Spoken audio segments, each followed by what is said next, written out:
ओम श्री परमात्मने नमः। अथ श्री विष्णु सहस्रनाम स्तोत्रम्। ओम विश्वं विष्णुर्वषट्कारो भूतभव्यभवत्प्रभुः भूतकृद्भूतभृद्भावो भूतात्मा भूतभावनः। भूतात्मा परमात्मा च मुक्तानां परमागतिः अव्ययः पुरुषः साक्षी क्षेत्रज्ञोऽक्षर एव च। योगो योगविदां नेता प्रधानपुरुषेश्वरः नारसिंहवपुः श्रीमान् केशवः पुरुषोत्तमः। सर्वः शर्वः शिवः स्थाणुः भूतादिर्निधिरव्ययः सम्भवो भावनो भर्ता प्रभवः प्रभुरीश्वरः। स्वयंभूः शम्भुरादित्यः पुष्कराक्षो महास्वनः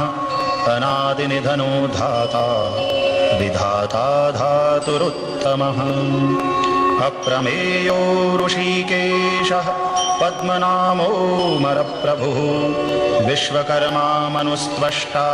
स्थविष्ठः स्थविरो ध्रुवः। अग्राह्यः शाश्वतः कृष्णो लोहिताक्षः प्रतर्दनः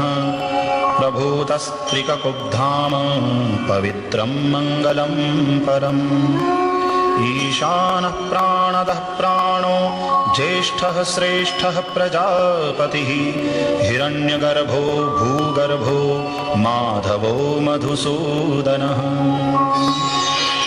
ईश्वरो विक्रमी धन्वी मेधावी विक्रमः क्रमः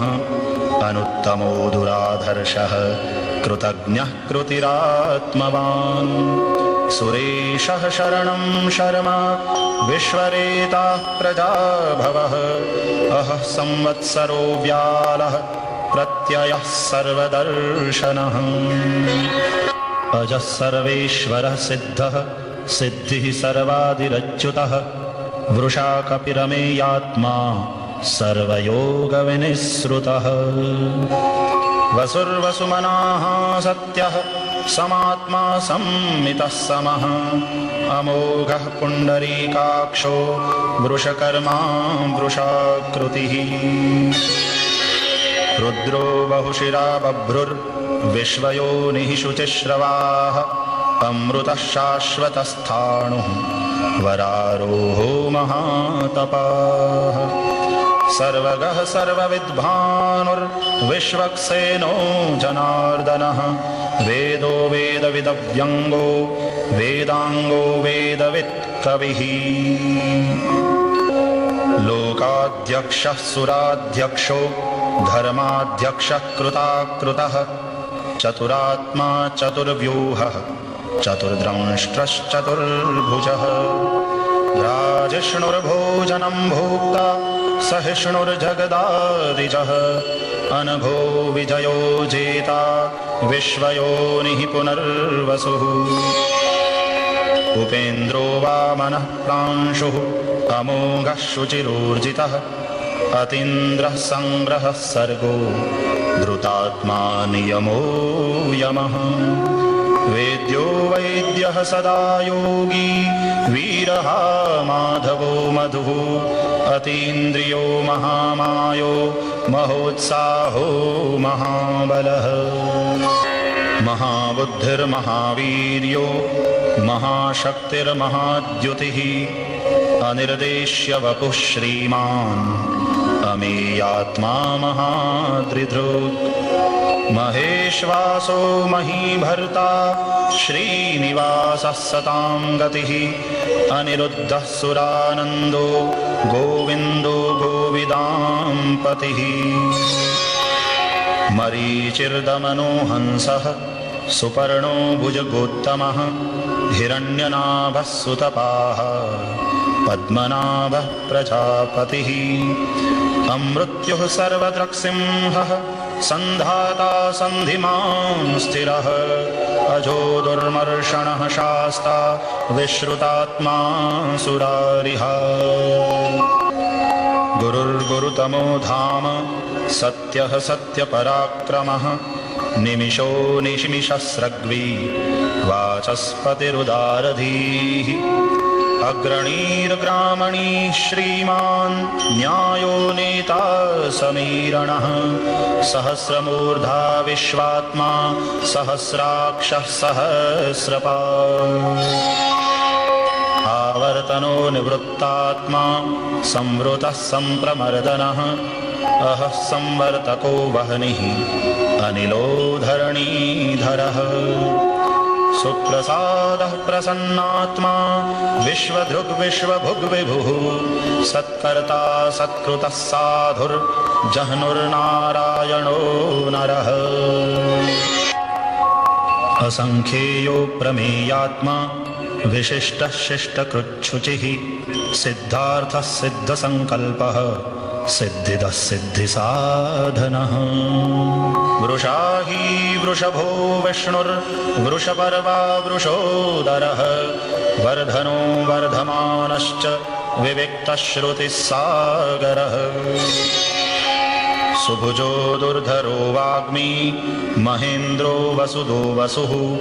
नैकरूपो बृहद्रूपः क्षिपिविष्टः प्रकाशनः ओजस्तेजोद्युतिधरः प्रकाशात्मा प्रतापनः रुद्धः स्पष्टाक्षरो मन्त्रः चन्द्रांशुर्भास्करद्युतिः अमृतांशूद्भवो भानुः शशबिन्दुः सुरेश्वरः औषधं जगतः सेतुः सत्यधर्मपराक्रमः भूतभव्यभवन्नाथः पवनः पावनो नलः कामः कामकृत्कान्तः कामः कामप्रदः प्रभुः युगादिकृद्युगावर्तो नैकमायो महाशनः अदृश्यो व्यक्तरूपश्च सहस्रजिदनन्तजित् इष्टो विशिष्टः शिष्टेष्टः शिखण्डी नहुषो वृषः क्रोधः क्रोधकृत्कर्ता विश्वबाहुर्महीधरः अच्युतः प्रथितः प्राणः प्राणदो वासवानुजः अपान्निधिरधिष्ठानम् अप्रमत्तः प्रतिष्ठितः स्कन्दः स्कन्दधरो धुर्यो वरदो वायुवाहनः वासुदेवो बृहद्भानुः आदिदेवः पुरन्दरः अशोकस्तारणस्तारः शूरः शौरिर्जनेश्वरः अनुकूलः शतावर्तः पद्मी पद्मनिभीक्षणः पद्मनाभोरविन्दाक्षः पद्मगर्भः शरीरभृत् महर्धिर्रुद्धो वृद्धात्मा महाक्षो गरुडध्वजः अतुलः शरभो भीमः समयज्ञो हविर्हरिः सर्वलक्षणलक्षण्यो लक्ष्मीवान् समितिञ्जयः विक्षरो रोहितो मार्गो हेतुर्दामोदरः सहः महीधरो महाभागो वेगवानमिताशनः उद्भवः क्षोभणो देवः श्रीगर्भः परमेश्वरः करणं कारणं कर्ता विकर्ता गहनो गुहः व्यवसायो व्यवस्थानः संस्थानस्थानदो ध्रुवः परर्धिः परमः स्पष्टः तुष्टः पुष्टः शुभेक्षणः रामो विरामो विरजो मार्गो नेयो नयो नयः वीरः शक्तिमतां श्रेष्ठो धर्मो धर्मविदुत्तमः वैकुण्ठः पुरुषः प्राणः प्राणदः प्रणवः पृथुः हिरण्यगर्भः शत्रुघ्नो व्याप्तो वायुरधोक्षजः ऋतुः सुदर्शनः कालः परमेष्ठी परिग्रहः उग्रः संवत्सरो दक्षो विश्रामो विश्वदक्षिणः विस्तारस्थावरस्थाणुः प्रमाणं बीजमव्ययम् अर्थोऽनर्थो महाकोशो महाभोगो महाधनः अनिर्विण्णः स्थविष्ठो भूर्धर्मयूपो महामखः नक्षत्रनेमिर्नक्षत्री क्षमः क्षामः समीहनः यज्ञ इज्यो महेज्यश्च क्रतुः सत्रं सतां गतिः सर्वदर्शी विमुक्तात्मा सर्वज्ञो ज्ञानमुत्तमम् सुव्रतः सुमुखः सूक्ष्मः सुघोषः सुखदः सुहृत् मनोहरोजितक्रोधो वीरबाहुर्विदारणः स्वापनः स्ववशो व्यापी नैकात्मानैककर्मकृत् वत्सरो वत्सलो वत्सी रत्नगर्भो धनेश्वरः धर्मगुप्धर्मकृद्धर्मी सदसत्क्षरमक्षरम् अविज्ञाता सहस्रांशुः विधाता कृतलक्षणः गभस्तिनेमिः सत्त्वस्थः सिंहो भूतमहेश्वरः आदिदेवो महादेवो देवेशो देवभृद्गुरुः उत्तरो गोपतिर्गोप्ता ज्ञानगम्यः पुरातनः शरीरभूतभृद्भोक्ता कपीन्द्रो भूरि दक्षिणः सोमपोऽमृतपः सोमः पुरुजित्पुरुषोत्तमः विनयो जयः सत्यसन्धो दाशार्हः सात्वतां पतिः जीवो विनयिता साक्षी मुकुन्दो मितविक्रमः अम्भो निधिरनन्तात्मा महोदधिशयोऽन्तकः अजो महार्हः स्वाभाव्यो जितामित्रः प्रमोदनः आनन्दो नन्दनो नन्दः सत्यधर्मा त्रिविक्रमः महर्षिः कपिलाचार्यः कृतज्ञो मेदिनीपतिः त्रिपदस्त्रिदशाध्यक्षो महाशृङ्गः कृतान्तकृत् महावराहो गोविन्दः सुषेणः कनकाङ्गदी गुह्यो गभीरो गहनो गुप्तश्चक्रगदाधरः वेधास्वाङ्गोजितः कृष्णो दृढः सङ्कर्षणोच्युतः वरुणो वारुणो वृक्षः पुष्कराक्षो महामनाः भगवान् भगहानन्दी वनमाली हलायुधः आदित्यो ज्योतिरादित्यः सहिष्णुर्गतिसत्तमः सुधन्वा खण्डपरशुर्दारुणो द्रविणप्रदः दिवि स्पृक् सर्वदृग्व्यासो वाचस्पतिरयो निजः त्रिसामा सामगस्साम निर्वाणं भेषजं विशक् सन्न्यासकृच्छमः शान्तो निष्ठा शान्तिः परायणः शुभाङ्गः शान्तिदः स्रष्टा कुमुदः कुवलेशयः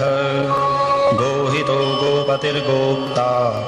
वृषभाक्षो वृषप्रियः अनिवर्ते निवृत्तात्मा संक्षेप्ता क्षेमकृच्छिवः श्रीवत्सवक्षाः श्रीवासः श्रीपतिः श्रीमताम्बरः श्रीधः श्रीशः श्रीनिवासः श्रीनिधिः श्रीविभावनः श्रीधरः श्रीकरः श्रेयः श्रीमान् लोकत्रयाश्रयः स्वक्षः स्वङ्गः शतानन्दो नन्दिर्ज्योतिर्गणेश्वरः विजितात्मा विधेयात्मा सत्कीर्तिश्चिन्न संशयः उदीर्णः सर्वतश्चक्षुः अनीशः शाश्वतस्थिरः भूषयो भूषणो भूतिः विशोकः शोकनाशनः अर्चिष्मान्नर्चितः कुम्भो विशुद्धात्मा विशोधनः अनिरुद्धो प्रतिरथः प्रद्युम्नो मितविक्रमः कालनेमिनिहावीरः शौरिः शूरजनेश्वरः त्रिलोकात्मा त्रिलोकेशः केशवः केशिहा हरिः कामदेवः कामपालः कामीकान्तः कृतागमः अनिर्देश्य वपुर्विष्णुर्वीरोऽनन्तो धनञ्जयः ब्रह्मण्यो ब्रह्मकृद्ब्रह्मा ब्रह्म ब्रह्म विवर्धनः ब्रह्मविद्ब्राह्मणो ब्रह्मी ब्रह्मज्ञो ब्राह्मणप्रियः महाक्रमो महाकर्मा महातेजा महोरगः महाक्रतुर्महायज्वा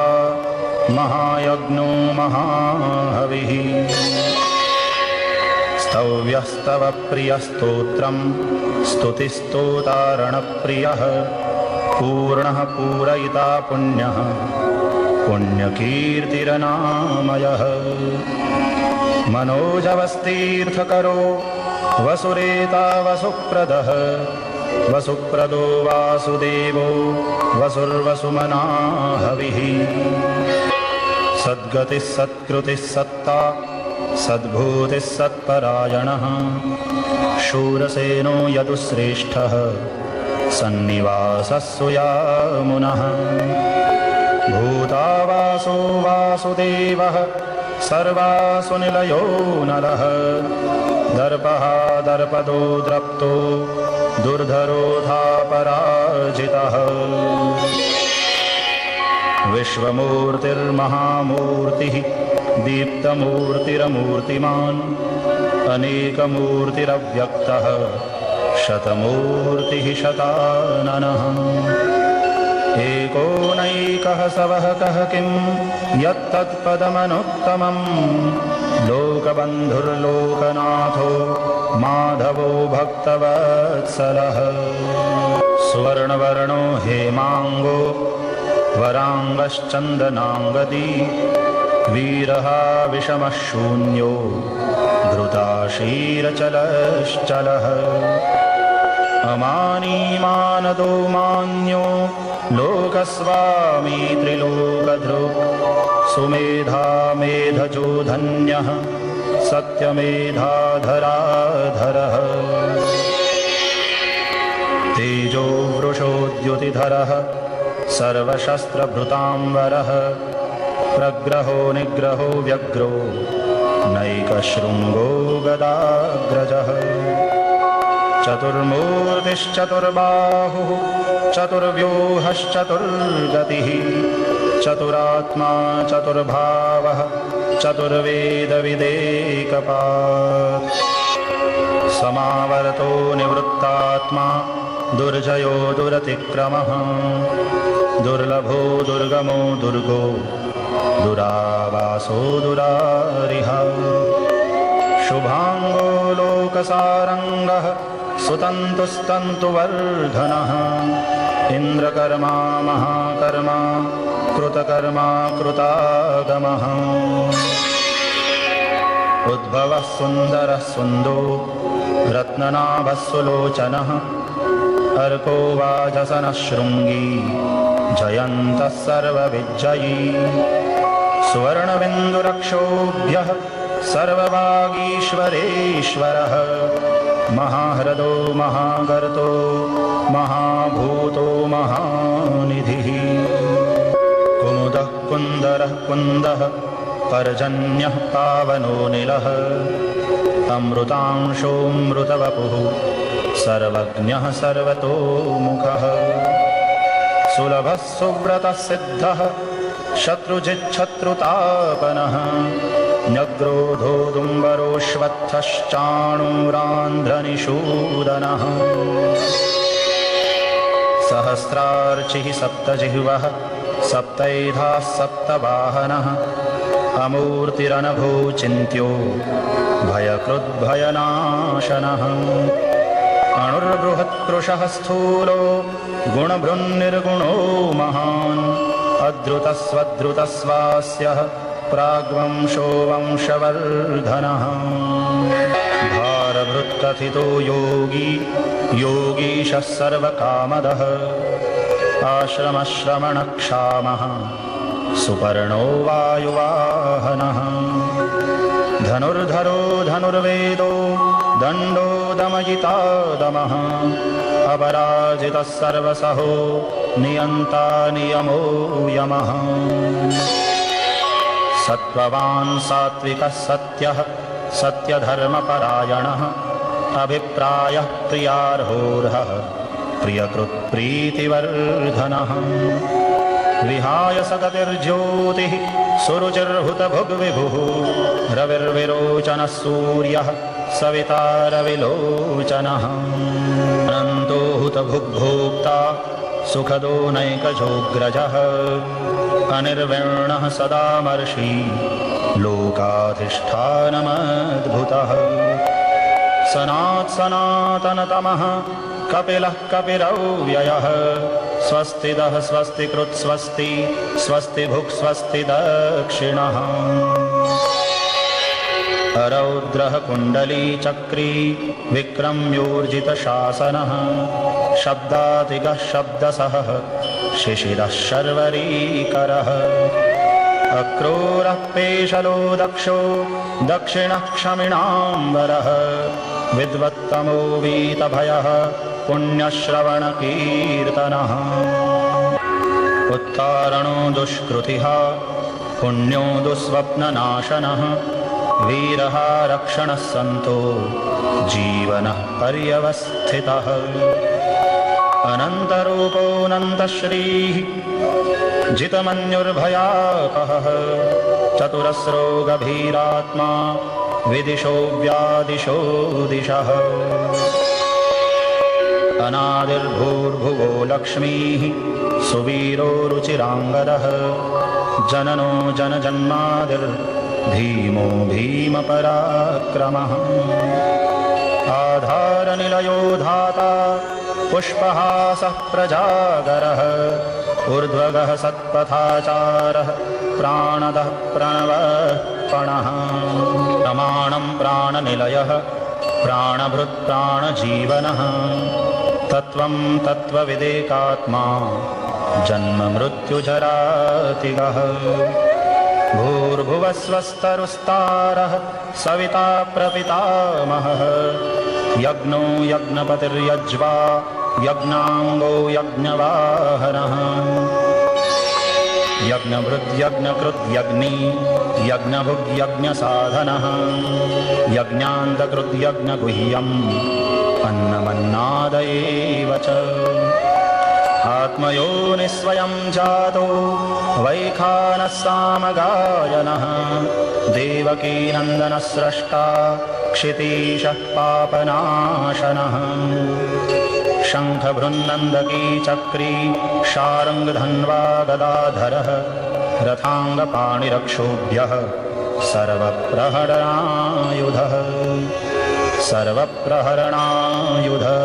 ॐ नम इति।